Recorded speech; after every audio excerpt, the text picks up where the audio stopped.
Hello, welcome to my YouTube channel Bookworm. Let us start book summary video. Against Interpretation is a collection of essays by Susan Sontag, published in 1966, which critiques the prevailing cultural and aesthetic attitudes of her time. The book argues that the dominant mode of interpreting art has become too narrow and dogmatic, reducing art to a mere symbol to be decoded, instead of experiencing it for its own intrinsic qualities. In the first essay of the book, Sontag argues that the obsession with interpretation has led to a loss of direct experience with art. According to her, interpreting art has become a form of intellectualization, which takes away the emotional impact of the work. She writes, "Interpretation is the revenge of the intellect upon art. Even more, it is the revenge of the intellect upon the world." Sontag goes on to critique the various modes of interpretation prevalent in her time, such as psychoanalytic, Marxist, and feminist interpretations. She argues that these approaches tend to reduce art to a mere instrument of ideology, which obscures its true aesthetic value.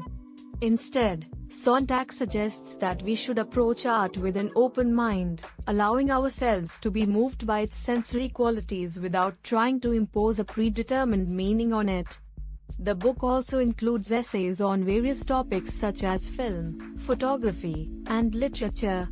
In Notes on Camp, Sontag introduces the concept of camp as a mode of aesthetic sensibility, which embraces the artificial and the exaggerated. According to Sontag, camp is not just a matter of taste but a way of looking at the world that challenges conventional norms of beauty and morality. One of the key takeaways from the book is the idea that we should approach art with an open mind, without trying to impose our own preconceptions or beliefs on it. Sontag argues that interpretation should not be the primary goal of experiencing art but rather an open-minded encounter with the work itself. Additionally, Sontag's critique of interpretation as a form of intellectualization highlights the importance of experiencing art on a more visceral and emotional level. Another takeaway from the book is the idea that art should not be reduced to a mere instrument of ideology. Sontag argues that art has its own intrinsic value, which should be appreciated and enjoyed for its own sake. This is particularly relevant in today's culture, where art is often used as a tool for political or social commentary. Sontag's argument encourages us to look beyond the surface meaning of art and to appreciate its aesthetic qualities in a more open and engaged way. One of the strengths of the book is Sontag's ability to articulate complex ideas in a clear and concise manner. Her writing is thoughtful and insightful, and her arguments are well supported by examples and anecdotes from the world of art and culture. Additionally, her critique of interpretation as a form of intellectualization is particularly relevant today, as we continue to live in an increasingly intellectualized world. One weakness of the book is that it can be somewhat repetitive at times. Sontag's central argument is repeated throughout the book, which can make it feel a bit monotonous.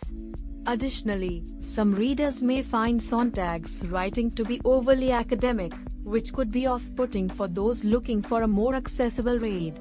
Overall, Against Interpretation is a thought-provoking and insightful book that challenges readers to rethink their approach to art and culture. Sontag's critique of interpretation as a form of intellectualization is particularly relevant in today's culture, where the meaning of art is often reduced to its surface-level interpretation. While the book can be somewhat repetitive at times, it is a must-read for anyone interested in the role of art in contemporary society.